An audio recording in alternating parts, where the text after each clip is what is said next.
Welcome to 100 TV. టాలీవుడ్లో ఈ మధ్య కొన్ని బూతు వీడియోస్ వైరల్ అవుతున్నాయి. అయితే రిలీజ్ అయినవి కాదు, అయితే కొంతమంది పట్టుబడిన తర్వాత నానా రకాల వార్తలు రాస్తూనే ఉన్నారు, చదువుతూనే ఉన్నాం, అసహించుకుంటూనే ఉన్నాం, మళ్ళీ అవే వార్తల వైపు ఇంట్రెస్ట్ చూపిస్తున్నాం. అయితే అసలు ఆ కథ ఎక్కడి నుంచి రిలీజ్ అయ్యాయి, ఆ వీడియోల వెనకాల ఉన్న భాగవతం ఏంటి అని మనతో మాట్లాడడానికి బహుముఖ ప్రజ్ఞాశాలి, స్పిరిచువల్ మెంటర్, మోటివేషనల్ స్పీకర్ కర్ణం గారు ఉన్నారు. అమ్మతో మాట్లాడదాం. నమస్తే అమ్మ. నమస్తే. సో ఈ మధ్యన కొన్ని వీడియోలతో ఒక వ్యక్తి పట్టుబట్టడం జరిగింది. అయితే అన్ని వీడియోలు ఎక్కడి నుంచి వచ్చాయి, ఆయన అసలు ఆంతర్యం ఏంటి, ఎందుకు అవన్నీ దాచిపెట్టుకోవాల్సి వచ్చింది, ఒక లేడీ ఆ వీడియోల కోసం, ఆ వ్యక్తి కోసం ఎందుకు ఇంత పోరాటం చేస్తుంది, ఆవిడ జరిగిన అన్యాయం ఏంటి, మీ మాటలో తెలుసుకోవాలనుకుంటున్నాను. ఒక అతను మస్తాను సాయి అని అతని పేరుని ప్రకటించారు. అతను బాగా చదువుకొని చదివేస్తే ఉన్నమతిపోయింది అంటారు. అలాగా ఎక్కువ చదివాక భారతదేశాన్ని అమెరికా లాగా భావించి, ఇతర దేశంలాగా, అమెరికా ఇంకా కొన్ని దేశాలు ఉంటాయి కదా, అలా ఇతర దేశాల్లాగా భావించి అక్కడ కొన్ని చోట్ల, ఆ దేశాల్లో కూడా కొన్ని చోట్ల కొంతమంది మనుషుల మధ్య వావి వరసలు ఉండవు, ఉచ్చం నీచం ఉండదు, మంచి చెడు ఉండదు, చదువు సంధ్యలు ఉండవు. వాళ్ళు జస్ట్ పుట్టి పెరిగి చచ్చిపోతారు. అలాంటి కోవకి చెందినటువంటి మెంటాలిటీ కలిగిన కొందరు, అందులో ఈ మస్తాన్ సాయి అనేటువంటి వాడు ఒకడు. అతగాడికి ఒక మిత్ర బృందము, వీళ్ళందరూ కలిసి మన దేశంలోనే కొన్ని ప్రాంతాల్లో, గోవా, బొంబాయి, ఎక్కడో కొన్ని చోట్ల దొరికేటువంటి డ్రగ్స్, అలాగే మన ఆంధ్రప్రదేశ్లోనే మొలిచే గంజాయి మొక్కలు, గంజాయి, ఇవన్నిటినీ అంతకు పూర్వం నల్లమంది అనేవారు. ఇలాంటి మత్తు పదార్థాలన్నింటినీ తీసుకొచ్చి దొంగచాటుగా సీక్రెట్గా తెచ్చి వాటిని ఎక్కువ వెలలకి తక్కువ క్వాంటిటీని ప్యాకింగ్లు చేసి అమ్మడాలు,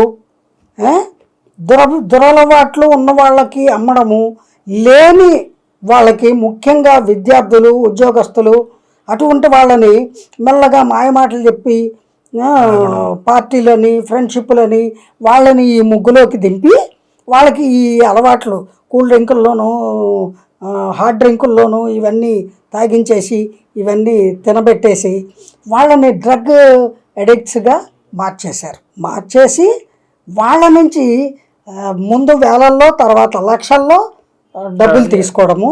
అక్కడితో ఆగకుండా సెకండ్ స్టెప్ ఏమిటి అంటే, ఆడపిల్లలకు కూడా ఈ అలవాట్లను చేసి వాళ్ళ ద్వారా రెండు రకాల ప్రయోజనాలు. ఒకటి, వాళ్ళని శారీరకంగా అడ్డదిడ్డంగా వినియోగించేసుకోవడము, వాళ్ళు వినియోగించుకోవడమే కాకుండా అనేక మందికి పేర్లు చెప్పుకోవడానికి వీర్లేదు, కొంతమంది దుర్వ్యసనాలు, స్త్రీ లోలులు అయినటువంటి రాజకీయ నాయకులు, వ్యాపారవేత్తలకి వాళ్ళని వీళ్ళు బట్వాడా చేయడము, ఈ డ్రగ్స్ కోసము మత్తులో ఉంటారు కదా, నువ్వు ఇది చేస్తే అది, అది చేస్తే ఇది, లేకపోతే నేను గురించి ఇది చేస్తాను బ్లాక్మెయిల్ చేసేయడము, ఇలాంటివన్నీ చేస్తూ అది రెండో స్టెప్.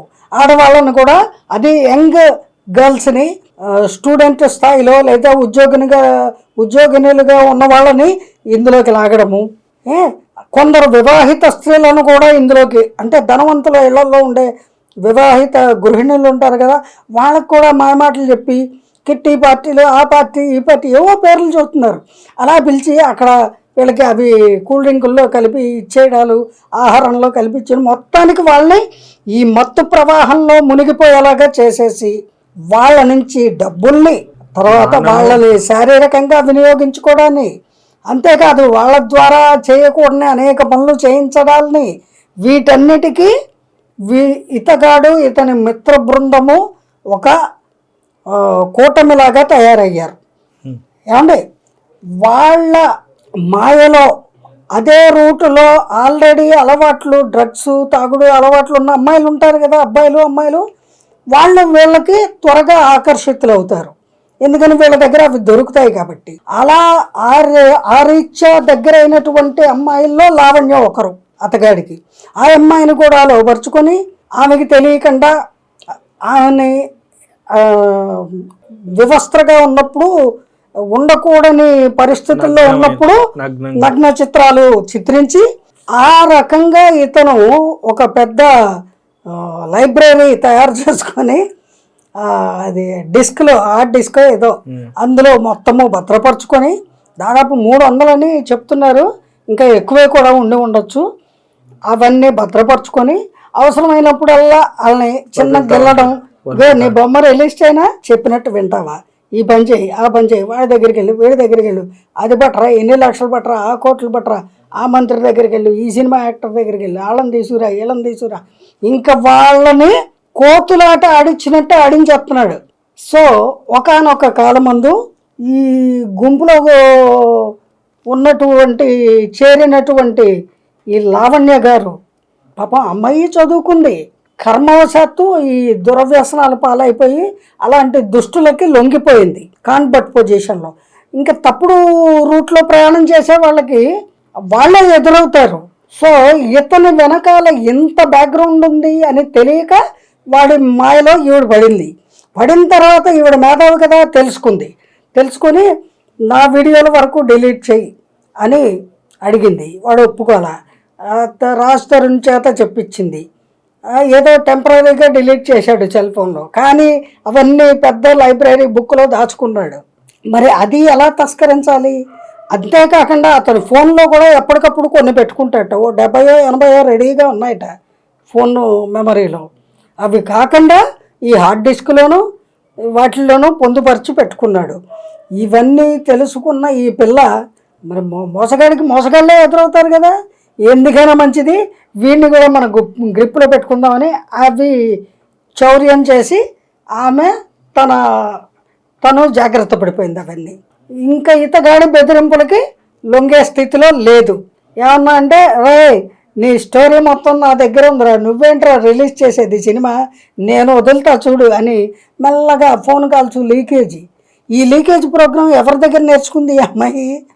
శేఖర్ భాష అనేటువంటి ఒక వ్యక్తి, ఇవి ఏదో అతను పురుషోద్ధరణ చేసేటువంటి వ్యక్తిగా పాపము సదుద్దేశంతోనే మొదటి అడుగు వేశాడు. ఎందుకంటే స్త్రీల చేత వంచింపబడిన పురుషుల్లో అతగాడు కూడా ఒకడట.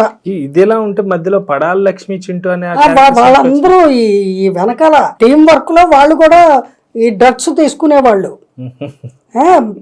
డ్రగ్ పెడలర్స్ గా కూడా కొంతమందిని వాడు మార్చుకున్నాడు. ఎవరు? మస్తాను. ఎలా చెప్తే అలా వినాల్సిందే, వినకపోతే వాళ్ళకి రెండే, ఆడు చెప్పినట్టు వినాలి లేదా చచ్చిపోవాలి సూసైడ్ చేసుకొని. నెక్స్ట్ ప్రాణం 3. ఇప్పుడు మానవం ఎప్పుడో కోల్పోయారండి, మానవం కోల్పోయారు, ఇంకా మిగిలింది ప్రాణమే. ఇంకా వాడి చేతి కింద మరబొమ్మల్లాగా అయిపోయారు, రోబోల్లాగా. వాడు నొక్కితే బటన్ ఆన్ చేస్తే స్విచ్ తిరగాల్సిందే.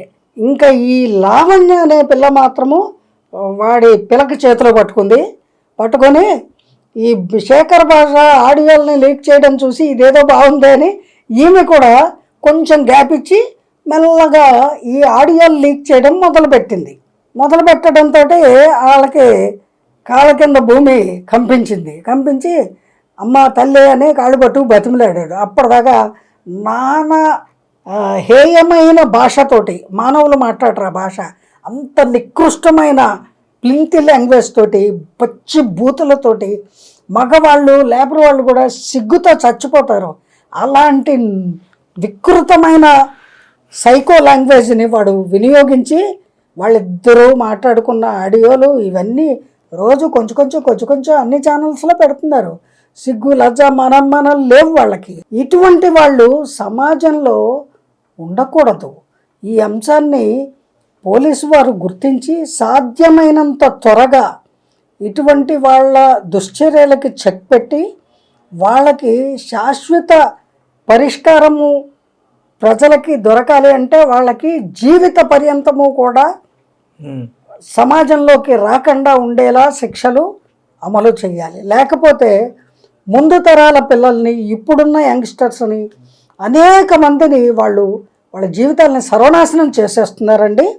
అందుకని దేశ ప్రజల మేలు కోరేటువంటి ప్రభుత్వము, పోలీస్ శాఖ వారు, ఎక్సైజ్ శాఖ వారు, ఇంకా ఎవరెవరు ఉంటారో తత్సంబంధిత మాదక ద్రవ్యాలని సీజ్ చేసేవారు, ఆ శాఖల వాళ్ళందరూ కూడా వీళ్ళని కఠినాతి కఠినంగా శిక్షించి వీళ్ళ రాకెట్ని ఎక్కడితో ధ్వంసం చేస్తే కనీసము కొత్త పెడలర్స్ రాకుండా, కొత్త వాళ్ళు పుట్టకుండా, ఈ దురలవాటికి బానిసైన వాళ్ళని వాళ్ళ తల్లిదండ్రులు, వాళ్ళ గార్డియన్సో ఎవరో ఒకళ్ళు వాళ్ళని తీసుకువెళ్ళి వాళ్ళకి రీహాబిల్ సెంటర్లో వాళ్ళని నయం చేసి నార్మల్గా అయ్యేలా చూసుకునే ఆస్కారం అప్పుడు లభిస్తుంది.